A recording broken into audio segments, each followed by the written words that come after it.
Good evening, Gills fans. Welcome back to another episode of Gills in the Blood TV. It is the middle of the week. It is Wednesday evening, which of course means it is match preview showtime.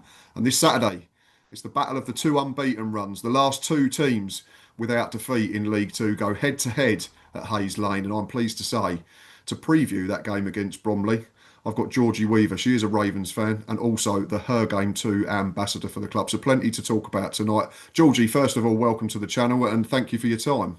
No, thank you for having me. Look forward to it. Good, good. Yeah, we've been lucky in the last couple of weeks. We've had back-to-back appearances of Her Game 2 ambassadors, which is great. And Yeah, yeah, something that obviously took off 4 years ago, is it now? I think it was all started. Is it 2021? I think it must be 2021 now. Yeah, and I've been involved just over two. Yeah, I'd have been 2 years. Yeah, just over 2 years now. So yeah, it flies by, but it's just sort of gone from strength to strength, really. Yeah, I think it's just become an absolute beast of a movement, hasn't it? And obviously, Mhm. like anything, like we see sort of the anti-racism stuff in the Premier League and all that, there's always room for improvement. There's always stuff that needs to be done. And Yeah. what's your role in terms of Bromley? Because we had an Oldham fan on last week who was an hmm advocate for her club, and she spoke very highly of what they do there. So is it? I'm guessing it's similar sort of things at club to club, but with your own sort of tweaks on it. So what's your role specifically in terms of being a Her Game 2 advocate or ambassador? Yeah, so I'm very lucky because at Bromley we have such a good setup for women and girls anyway. So Hmm. this, just over 2 years ago, when I sort of thought, okay, this thing would be a good thing for us to partner with, and I want to be involved. We've got Andrea Ellis, who's head of women and girls, and it's a real, sort of positive part of the club that both boys and girls from like the age of like 2 can play upwards. So that was all set up, which is really good. So from that side of things, I'm very lucky that I've got a club that are so responsive to Her Game 2 as a campaign, and so Hmm. positive about it. So I suppose more what I do, I focus more on like make sure like from the fan side of things. So yeah, just really being there if there's any issues regarding sexism at games or online. But again, I've been very lucky over the last 2 years that actually it's quite smooth. It's quite smooth at Bromley, and we're not the biggest club even in No. the National League. We weren't the biggest National League club, so we don't have the same fan base as others, which means there's less room for issues. But yeah, it's just about sort of showing that support and being publicly there and for the campaign and the club. Yeah, no, I think it's pretty much every EFL club is now involved, aren't they, Yeah. as partners with Her Game 2. So staggering amount of support. And I've seen that they've got into like cricket and rugby as well now. Yeah. So Mm-hmm. taking over the world Taking, eventually, I was going to say taking over basically, which but some yeah, that's won't really good. like. Some won't like of a certain vintage, I'm going to say, to keep it hmm polite. But no, I think it's obviously it's a brilliant movement. I get why some not don't agree with it, but I understand why some people might be apprehensive towards it. hmm I put my name to it with Gills a couple of years ago. Paige does a Yeah, brilliant job, it Paige does. Yeah. Collins. So we'll give her a shout out. But it just got to the point where you have so much going on that you have to just, something has to give. So I stepped away. hmm And like you said, I think 99% of fans are educated enough to realise what's right Yeah. and wrong, what the line is. But it's just for hmm the minority where you just have to have places and text numbers and that type of thing to just be aware and to have sort of an outlier for anyone that does experience anything. Yeah, exactly. Like you say, yeah, 99% of the time, yeah, absolutely fine. Most people, but it's just having that there, just in case. You know, it's like with the sort of kick it out and things. It's just it doesn't happen as all the time, but it's still good to have that sort of system and campaign there for just in case, really.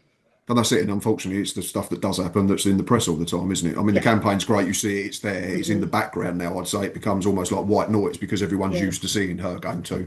But unfortunately, it's still the bad stuff that takes all the headlines, isn't it? So it's just a case of, like you say, of making sure that them headlines are kept to a minimum. Yeah, exactly. And just sort of, yeah, being there if something like that does happen. Right, that's Her Game 2 covered. Yeah. Let's talk about football. That's football time now. We're both smiling at the moment. I was This going is to say, it's been a fairly encouraging start for both teams so far. Both unbeaten, like I said at the top of the yeah. show. So, in terms of the Ravens so far, draw with Shrewsbury opening day, then went and beat Barnet, draw with Fleetwood, beat Cheltenham, drew with Notts County. There's a pattern forming here. Beat Yeah. Harrogate. So, not to ruin a score prediction, but I was gonna, there's something very obvious that we might say at the end of the show. well, yeah, that might be But the no, case. 12 points from 18, third in the league, 12 points. You must be absolutely over the moon with the start. Yeah, definitely. It's even after sort of such a positive, first season. Hmm. I think it was at the end of the game on Saturday when I looked at the league and I was like to people, I was like, we're third. I was like, how was, you know, I even think though I see you tweet and said like this yeah, shouldn't be happening to us or it's something along them lines. it's still so surreal. And there's one thing if you're seventh and you're obviously very early days, but you're in around the playoffs. But just to see kind of in those automatic promotion places, which I don't think we were ever, you know, in last season is surreal. So yeah, it's been a really, really positive start. Say unbeaten. You almost look back and almost our Shrewsbury draw is maybe the worst result out of them all with how they're doing. But on the first day of the season away from home was a good point to pick up. But yeah, it's going really well so far. Yeah, and on the point about opening day, I think if you're away from home, if you don't get beat, it means you've got something to work with, you've got something to build on, you're off the mark straight away. Gills were similar, they went to Accrington, drew 1-1, probably were the second best on the day, but found a way. We then beat Walsall, went to Tranmere and drew, and since then we've been really good. 3 wins on the bounce, Chesterfield 4-1, Crewe 1-0, and then away to Oldham last week. So we sit on 14 points from 18 and top of League Two, 14 points. But we've been here the last 2 years, Gills. We won our first 4 games in 23-24. We were top at the end of September last season and finished 17th. So I think if you ask 100 Gills fans, 99 of them definitely will say, let's not get carried away. It's a very small sort of sample size at the moment. But like you said, it's great just to see your team up there. That's what you go and watch your team for. You want to see them do well, and they're doing well at the moment. So exactly. Yeah, you can't, you sort of have to almost enjoy it in the moment, but also rather be in this position than, you know, where Shrewsbury are. Yeah, exactly. Yeah, I'd rather be that team. And if then you do have a bad run of form, you've already got points in the bank, which means that you should hopefully still be around the sort of the top 7 places, which is where everybody wants to get. You've mentioned last season, finished 11th. Yeah. First season in the EFL, not back in the EFL, sorry. Just 4 points off the playoffs. Yeah. There was a lot of talk in the summer about Michael Cheek potentially may have handed in a transfer request. I thought that would be one of the big sort of subplots to pre-season and sort of could dramatically change where a lot of people placed you for 25, 26, depending on whether he stayed or went. Yeah. He has stayed. So has that, plus the fact that you did so well last season in your first season. So 2-part question, sorry. Did you exceed expectations last season? And has it increased expectations for the new campaign? Sort of yes and yes. I think from probably most fans' expectations, I was always just want to stay up, even if that had been, third from bottom and just surviving in the EFL. That was almost, that's what you really want. And then you sort of think, top half, as the season goes on, you sort of think top half would be great, or, just to, be sort of up there. And there was, I think it definitely did exceed it, because towards the end, there was still talk of playoffs for quite a while, and there's always bad results thrown in, like you lose to Carlisle and things. But I think to even sort of be considered in that playoff picture at times was definitely, exceeding expectations. And then, like you say, I think now there is a level of, then for this season, people sort of, there is a lot of talk of, well, okay, we did that in our first season. Like you say, we've kept Michael Cheek and made some really good signings. Why can't we finish it? In a way, why can't we, finish 7th? So I think we've had such a successful few years, before promotion and everything. I think people really do think, you beat Harrogate and it's like, well, that was, no disrespect to Harrogate, people kind of expect it almost. And I think there's definitely, high expectations this season again. And then I suppose the caveat to that is you just have to almost remember that this is only your second season as a Football League team. So, and we've all heard of the dreaded thing, whether it's true or not, is second season syndrome. But I think, and I want to talk about him in depth, I think your manager's far too good. I think your squad's far too good. I mean this with the utmost respect. I don't think you're a squad where you'd look at it and someone would go, oh, I'd love to buy him because he's going to win us a game on his own, or he's going to score us. Well, Cheeky did. Yeah. The only thing against Michael Cheek is obviously the age thing. But he's come into the Football League. But I said start of the summer, if he was available, I'd have absolutely taken him at Gills on a year's contract to start with and see how it went, because phenomenal numbers last season. But the manager as well, I think's absolutely first class. I know we tried to poach him January 2022 and he said no. It's literally just going up and up and up, this success story. So since he took over, he saved you in 2021, I think, got you to the playoffs. 21-22, you beat Wrexham, some club from Wales that are doing all right now somewhere, to win the FA Trophy. Playoffs again the season after. And then I was actually there in May 2024. I was lucky enough to have a ticket. I was Oh, there watching you when you beat Solihull Moors to get promoted. yeah, And then 11th last season. yeah. This trajectory is just constantly going upward. Is it fair to say that Andy Woodman is a bona fide Bromley legend already and he's only been there 4 years? I think so. Yeah, I think there's, you can't deny what he's done. Say, like you've said, every year there's been something. Yeah, last year we got obviously 11th in the league and third round of the FA Cup. So we went and played Oh, Newcastle. you went to Newcastle, of course. Yeah, I Yeah, forgot and that about that. was incredible. And but even this year already, it's we got to the second round of the Carabao Cup. And beat Ipswich on penalties, and that Hmm. that was such a highlight because I went into that game sort of thinking, well, it's a good draw, but it's probably going to just be the one game in the Carabao. So Yeah, even already, we've kind of made another bit of history for us. And I think, when you think of all the things Andy Woodman's ticked off, really, you do feel at some point, somehow he'll be a League One manager. Or if not more, but you just see that definitely happening at some point. But he's just been incredible since he came in, really. but the way the progress has been says Mm-hmm. that he might be a league manager with Bromley. Yeah, as I say, you. I don't think you could write it off. And I never. I mean, even when we were in the National League South, you don't ever expect the National League, and then you don't ever expect League Two. So it feels, it'd be a big ask, but the way it's going, like I said, the trajectory, there's no way, there's no kind of reason why it isn't possible for us. And it's not saying it's a definite, obviously, but you just never know, and it could happen. And I think also what helps a lot of teams this season is I think League Two is probably the most open and the most level playing field I've seen in a few years. Obviously, you've only got 2 years to go off of, but it's only a couple of years ago that you had Wrexham and Stockport not Mm. buying their way out of the league, but were certainly able to spend more than most of the Yeah, teams. Um, this year, it feels like probably one of about 12 teams could win the league. Maybe if you take out MK Dons based on their budget. yeah, Um, Obviously, nature of the beast, though, Georgie, at this level, for us, for yourselves, for every other club in League Two, is that players come and go. hmm We all know the saying, don't fall in love with a lone player. You had two really good ones last year. Kamal Grant from Millwall, I think it hmm was, and you had yeah, Danny Imray as well. Both were hmm recalled and are now playing at a different level. hmm So that would have been a concern. yeah, But I think your recruitment's been really smart. Will Hondermark, Mitch Pinnock, yeah, Carl Cameron, huge amounts of experience, been around the block at League One and League Two level to add to an already good group and the manager that we've already talked about. And then the other one I really like is it Ben Krauhaus, or if I've yeah. pronounced that right, who's back on loan as well. So hmm some really clever recruitment in terms of like Pinnock and Cameron, I think are not the wrong side of 30, but they bring the experience. I think Honda hmm Mark's late 20s, so he's played plenty of games at the level. And then you've got the youthful exuberance of Krauhaus, who's come back and I think had a good spell before, Yeah.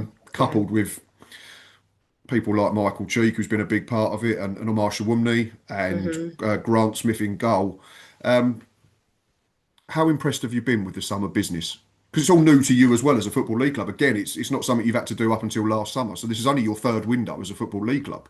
I was going to say, it's quite surreal, sort of having the window shut. Where are we? The other day, and it's just you're right. It's a completely new experience in that sense.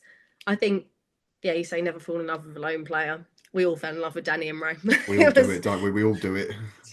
and you shouldn't. And then all of a sudden, and it was our last home game, and we also had Cam Congreve from Swansea, who was on loan, who Hmm. went back, and he's now in Dundee, I think. And when they sort of, they got subbed off in our last home game as sort of a bit of a goodbye, and every time you're disappointed. But Danny Imray was one of my big sort of, and Kamal Grant was great as well. But for me, I was like, oh, Danny Imray is gonna be such a loss. But I Hmm. think with who we have signed in the summer, um, from what I've seen so far, it's been a really good summer of signings. Mitch Pinnock, the crosses he puts in the box are just they're insane. They're just insane. So he's great. Like you say, Carl Cameron with the experience. Um, Ben Krauhaus was so good to have him back, and it's made a bit of a slow start maybe, but he scored last night, which I think was just going to sort of set him off. So it's you keep the core of your squad obviously, and then I do think we've sort of improved on like, or sort of kept up with what we had last year, which is really good. that's it. You lose these players, and of course you're disappointed if they've had a positive impact. But you have to sort of take a step back, take the emotion out of it, and say, Yeah. are we potentially in a better place now than we Hmm. were when they were here? And I don't think it's a case to say that you're not. Obviously, if you could Hmm. have them back as well, of course you would. But Yeah. like the players that you've replaced them with are very, very good as well. And fans can then fall in love with them, can't they? And at least three of them are permanent, so you don't have to worry about them disappearing in January, which is obviously the risk with loan players. They have a good half a season, they get recalled, or they're crap, and you Yeah. send them back Send anyway. them So, back. so it is always a risk element with the loan market, but that's why it's there, isn't it? Exactly. And I think, yeah, the sort of season just gone, it was like, oh, we're going to lose Danny and Ray in January. So I suppose the fact you had the whole season with him Mhm. was great. And yeah, we've also had, Marcus Denanga was injured basically the whole of last season. And he then had a really good pre-season. And it's almost like another new signing, despite the fact he's not. Same with Nicky Kabamba. He sort of really kicked on in the last few games of last season. So there's sort of players you don't then see as much last season who aren't new, but yeah, just really sort of really positive in terms of the games I've seen so far. Absolutely. We've got a few. Ethan Coleman was player of the year two Mm. seasons ago. Player of the year, sorry, 2 seasons ago. Then missed pre-season last summer, kept playing catch up, got sent off when he came back, then picked up a niggle. He looks absolutely superb. So Bradley Dack, Mm. we all know about Bradley Dack's pedigree. We've had to bide our time massively with him, but he Yeah. started every league game apart from the Tuesday night one so far. Mm. Um, yeah, all teams have them, don't they? Players that, and I guess with people like Denanga and Kabamba specifically, I know Denangas was injured, so it was a slightly different Mm. situation. But of course, they go under the radar because you have a man Yeah. called Michael Cheek, who we Yeah. can't go Yeah. through an episode and not talk about. I said in my pre-season predictions video, my only concern with Bromley was number one, if he left, which he Yeah. hasn't, Yeah. or number two, if his numbers dropped off, you needed people to step up because last season, I think if I've worked it out correctly, he scored 25 of your Hmm. 64 league goals, which Yeah. equates to nearly 40%. Yeah. It's huge. Um, I know it's a small compartment size again, but he's only got two of 10 so Mm. far. So it's only 20%. I Hmm. think Kabamba's got three. Denanga had one while I was writing the notes, I think scored in the trophy last night as well. Yes. So, Yeah. like you Mm. say, you've got other strikers competing. So, if Cheeky picks up an injury or gets suspended, you're more confident that you've got a striker that comes in and the standard doesn't drop at all. Yeah. Exactly. Which I don't think we had in quite the same way last year. And the beginning of last season, say we made a really good start, but even sort of towards like December, I remember saying to people, Cheeky is getting. It's great that he's scoring so many, but there was a level of not enough people were chipping in Mhm. and getting goals. And yeah, like you say, it's obviously you always want Cheek to get more goals, and but ultimately, if other people are scoring, you don't mind so much. So it's great to have that sort of spread across the squad and say strikers scoring more goals. Omar's got, I think he's got two or yeah, maybe three now. So yeah, kind of much more. You're right. If Oh, yeah, I Cheeky's, want to talk about him. Five mm, shots from centre half last Saturday. What is that all about? I yeah. was looking at, because I do this League Two hour with Lee from Mm. around the grounds on a Monday, and he was my player of the week, Marshall Woodman. Hmm. And that jumped off the page. Three shots on target and two off target from a Yeah, centre back. I mean, it probably goes back to Mitch Pinnock's delivery as well, which really helps. it does. But that's phenomenal for a central defender. Yeah, I mean, he's about 7 foot. He's like 6 foot Yeah, he six or ain't something. short, Omar, is but he? yeah, Yeah. he stands out a bit. But yeah, it's one of those things. Even last season before Mitch Pinnock, you've got a corner you think it's going to go on Omar's head or something, and yeah, you always feel like he's gonna score or can get a chance. And he does get quite a few. He does get quite a few. But yeah, that's quite an incredible stat from from Saturday. Yeah, I don't think any of our strikers have had five shots in one game so far this season, so I'm a little bit jealous. Um, right, there's not much to talk about in terms of previous meetings, certainly competitively. I want to talk about the 2006 FA Cup tie. You want to talk about the two games last season. So you're my guest. I'll be nice. Okay, we'll You beat us do. 2-1 at Hayes Lane. Yeah, You took the lead. We got it back to 1-0, and then we conceded, I think, to Jude Arthurs, which rubbed salt in the wounds as well, because yeah, he's former Gills youth player who we released, and he's been really good since he went to yeah, Bromley. But there's clubs up and down the country that release players and they go on to do well. It's just one of them. one of And them. then the reverse fixture finished Gills nil, Bromley 3 at Priestfield, I think just after New Year, and it proved to Yes, be our manager at the time, Mark Bonner's last game. You finished him off.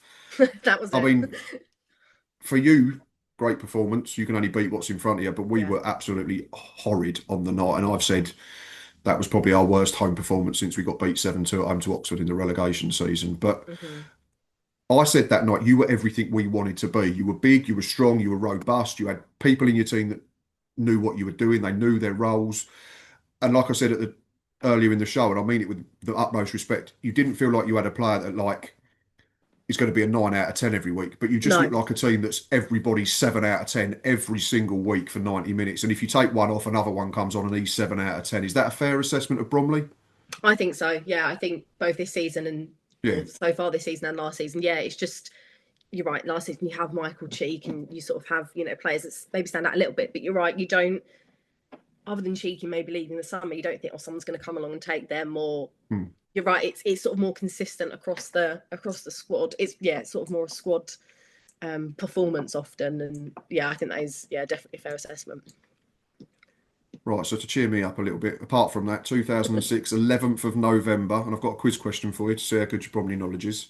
Gills won 4-1. Mark Bentley and Gillian Mm-hmm. and Dumbu and Sungu scored two each for the Gills. Can you name the Bromley scorer? I can. Nick McDonald. Look at this, 10 out of 10. Absolutely I no hesitation at all. no, I was he's one of my favourite Bromley players. I, There we go. I was that FA Cup game was it wasn't my first like away game, but it really stuck in the memory because we were not going to places like like your ground. So it was a big day, and I remember being in the stand behind the goal and just thinking, this doesn't feel safe. What's happening? It's not even, it's less safe now. It's been, I think half of it's been condemned. It's the most permanent temporary structure, I think, in the history of mankind. Yeah, it's quite iconic. So and say Nick McDonald. If someone asked me now, he makes my top 5 probably players. So it was a good day for us. But a bit more positive for you than last season. But I think it shows sort of where like we've come from. I was going to say, there's the progress because that was your big day out in 2006. Your big day out in the FA Cup last year was St James's Park. No disrespect to Gills, I love them to bits, but that's one hell of a step up. Like, I love my football club, but that's different levels. Yeah, for sure. It's like I think in about 2011, 2012, we had Leighton Orient in the FA Cup, and again quite a big, not day out in the same way, but quite a big, big game. And then less than 10 years later, we're beating them in the league, and you just think, it's how far that they dropped into the National League, but also, times change. Sort of your perception. No, it's great. It's great to see. It's a great story, and like I say, I think I can't talk for everyone, but I think Bromley are probably one of those clubs that everyone almost likes as almost like a second club, apart from when obviously we're playing each other. Because, like I say, everything that's set up, the community feel, the stuff you do, the manager, everything. And obviously, there's another link for us is Neil Smith, former Gills legend, who was manager and done a great job there for a few years as well before moving on. So, there's certainly links and the fact that geographically it's nice and close as well. I love it because it means I've got an away day and I don't have to be up at 5 a.m. on Saturday. I mean, I still won't get in till 10 now because they've decided to move it for Sky, but I was going to say at least it's going to be weird getting on a coach at 2:15 for an away game at the weekend. But it's a nice close one for us because there's not many, because our first 3 have been Accrington, Tranmere and Oldham. So and then the Dartford crossing was closed on Saturday on the way back, so that added another hour and a half onto it. So that was God bless the fact that we won 1-0. That's all I'm going to say. Everyone would have been a lot more moody, if we'd got beat, I think. We had that for Cheltenham. There was road closures, and you're going, travelling through central London at 12 o'clock at night, and you're just like, well, at least we won. That's it. It keeps you sane. I think if you get beat, then you're just sort of punching the windows out a little bit. But, last one was a couple of years ago for us. We had to stand on the hard shoulder for an hour and or so because a tyre blew out on the coach and it was raining, but we'd won 3-2 at Morecambe as well. So again, swings and roundabouts.